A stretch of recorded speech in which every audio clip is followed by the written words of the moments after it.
A graça e a paz de Jesus Cristo, irmãos. Posso ler a Bíblia para você?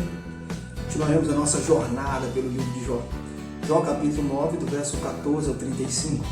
Nós estamos lendo agora as respostas de Jó, a fala de Bildade no capítulo 8. Jó faz 3 perguntas difíceis. Nós vimos a primeira, que vai do versículo 1 ao versículo 13 do capítulo 9, o dia de ontem. Hoje refletiremos sobre a segunda pergunta levantada por Jó na sua resposta. O texto diz assim: como então lhe poderei eu responder ou escolher as minhas palavras para argumentar com ele? A ele, ainda que eu fosse justo, não lhe responderia. Antes, ao meu juiz pediria misericórdia. Ainda que o chamasse e ele me respondesse, nem por isso creria eu que desse ouvidos à minha voz. Por que me esmaga com uma tempestade e multiplica as minhas chagas sem causa? Não me permite respirar, antes me farta de amarguras. Se trata de força do Todo-Poderoso, ele dirá: eis-me aqui. E se de justiça, quem me citará? Ainda que eu seja justo, a minha boca me condenará. Embora seja eu íntegro, ele me terá por culpado. Eu sou íntegro, não levo em conta a minha alma, não faço o caso da minha vida. Para mim tudo é o mesmo, por isso digo, tanto destrói ele o íntegro como o perverso. Se qualquer flagelo mata subitamente, então se rirá do desespero do inocente. A terra está entregue nas mãos dos perversos, e Deus ainda cobre o rosto dos juízes dela. E não é ele o causador disso, quem é logo? Os meus dias foram mais velozes do que um corredor. Fugiram e não viram a felicidade. Passaram como barcos de junco, como a águia que se lança sobre a presa. Se eu disser, eu me esquecerei da minha queixa, deixarei o meu ar triste e ficarei contente, ainda assim todas as minhas dores me apavoram. Porque bem sei que me não terás por inocente. Serei condenado, porque, pois, trabalho eu em vão. Ainda que me lave com água e de neve e purifique as mãos com cáustico, mesmo assim me submergirás no lodo e as minhas próprias vestes me abominarão. Porque ele não é homem como eu, a quem eu responda, vindo juntamente a juízo. Não há entre nós arbítrio que ponha a mão sobre nós. Ambos, tire ele a sua vara de cima de mim, e não me amedronte o seu terror. Então falarei sem temor, e eu falarei sem temer. Do contrário, não estaria em mim. Veja, a segunda pergunta difícil que Jó levanta aqui é: como posso encontrar com Deus no tribunal? Como eu posso? Ele diz, chega a dizer, ainda se eu fosse inocente. Era como se ele tivesse me submergido no lodo. Ele consegue ver a sujeira da minha alma. Jó aqui, a fim de provar que era um homem reto, Jó precisava levar a Deus a um tribunal. Mas, e se Deus aceitasse a intimação, o que Jó diria ou faria? Ele discute essa questão imaginando várias situações. Primeiro, se Deus comparecesse, o que eu diria? Ele faz isso do versículo 14 ao 19.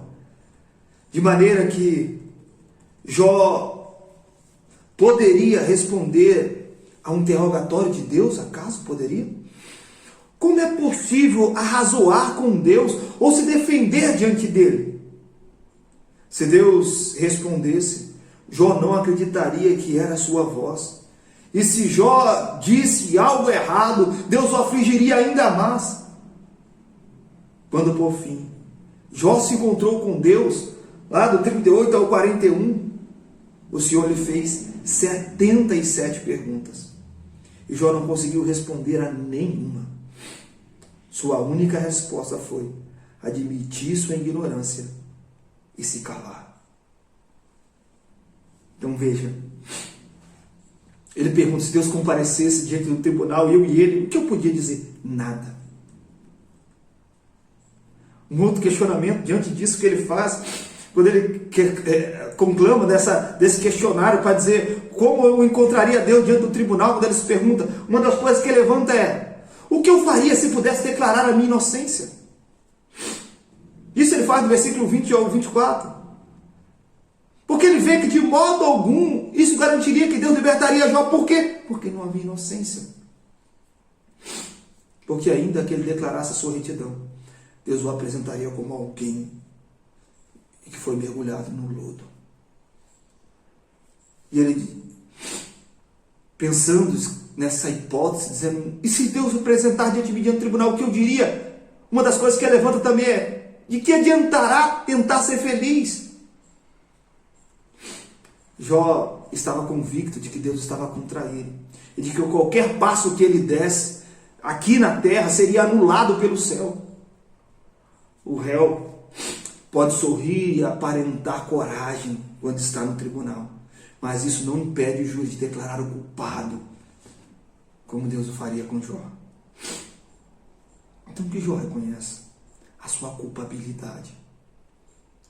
Ele continua, do versículo 32 a 35, é como se ele dissesse: se ao menos eu tivesse um mediador. Se Deus fosse um ser humano, Jó poderia abordá-lo e defender a sua causa.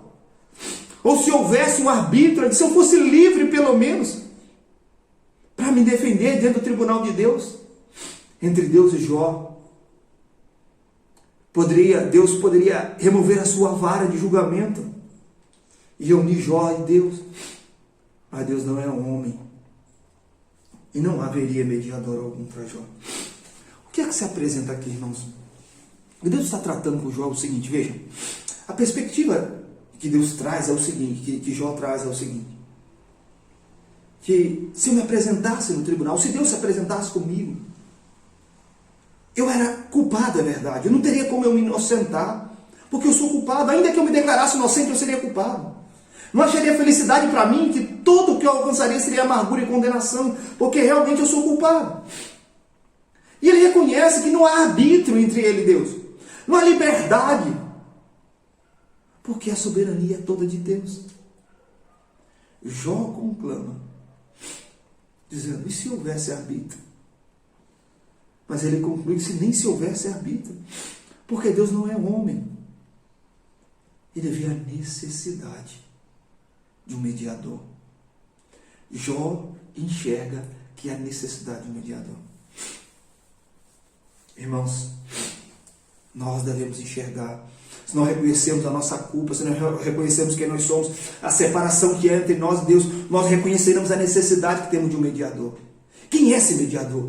Cristo Jesus. Ele é o mediador. Nós temos a necessidade de Cristo. Nós carecemos da mediação de Cristo. Na nossa salvação é verdade. Nós não podemos chegar até Deus com a nossa própria força, com as nossas próprias obras. Então Jesus é esse mediador. Inclusive nas nossas orações, no nosso clamor, no nosso desejo. Jesus é o nosso mediador. E nós carecemos dele. Que Jó vê aqui. Não havia um mediador. Ele carecia de um mediador. Nós precisamos de um mediador. Então, no nosso sofrimento, quem vai ser o nosso mediador? Jesus Cristo, nosso Senhor. Recorra a Deus confiando na mediação de Cristo Jesus. Ele é o nosso mediador. Recorra a Deus em suas orações e em diversidades. Recorra a Deus por intermédio de um mediador, Cristo Jesus. Que Deus abençoe o seu dia.